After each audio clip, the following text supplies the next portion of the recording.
संविधान का वोलेशन है, ये संघीय ढांचे पे हमला है। और संविधान में जो स्ट्रक्चर बनाया गया है वो उस स्ट्रक्चर से छेड़खानी का प्रयास लगातार सरकार कर रही है। जैसा तर्क दिया जा रहा है कि इससे खर्चा कम होगा, तो ऐसा तर्क जो है उन्होंने नोटबंदी पे भी दिया था, ऐसा तर्क उन्होंने जीएसटी पे भी दिया था।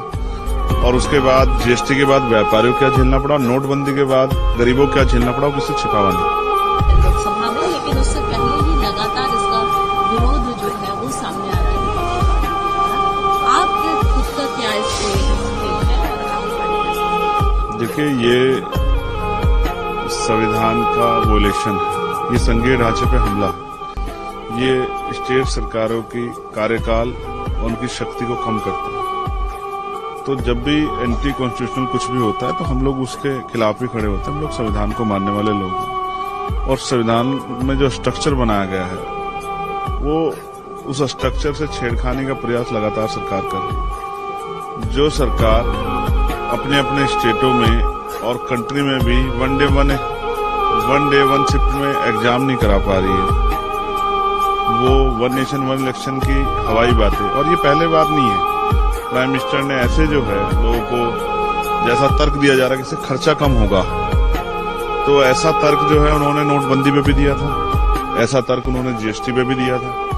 और उसके बाद जीएसटी के बाद व्यापारियों को क्या झेलना पड़ा, नोटबंदी के बाद गरीबों को क्या झेलना पड़ा, वो किसी छिपावा नहीं। तो हम लोग इसको, हमने नोटिस दे दिया, हम लोग इसको अपोज करेंगे। और क्यों करेंगे, ये पार्लियामेंट में ही हम लोग इसको मजबूती से रखेंगे। जब रखेंगे तो पूरे उसको पार्लियामेंट के माध्यम से पूरे देश को पता लगेगा कि हम लोग इसको क्यों अपोज कर रहे हैं। संभल वाले विषय को लेकर उत्तर प्रदेश के मुख्यमंत्री योगी आदित्यनाथ ने वक्तव्य दिए हैं। बहुत सारे उन्होंने खुलासे किए। उन्होंने ये भी बताया कि बिना किसी तथ्य के किसी को भी जो है उन पर एक्शन नहीं लिया जा रहा है। स्टूल पेंटिंग हुई, क्या क्या हुआ, तमाम कई सारे इम्पोर्टेंट खुलासे किए। अब मुझे क्या पता कि मुख्यमंत्री जी जांच एजेंसी भी बन गए। खुलासे करने का काम, जांच करने का काम पुलिस का है, इन्वेस्टिगेशन एजेंसियों का है। वहां न्यायिक जांच आयोग बना था, क्या उसकी रिपोर्ट आ गई?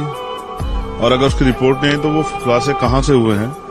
फिर अब पुलिस के स्टेटमेंट को या अपने एडमिनिस्ट्रेशन की जो वाहवाही करता है मुख्यमंत्री को, उनके एडमिनिस्ट्रेशन की बात को सही मान लेना क्या सही है?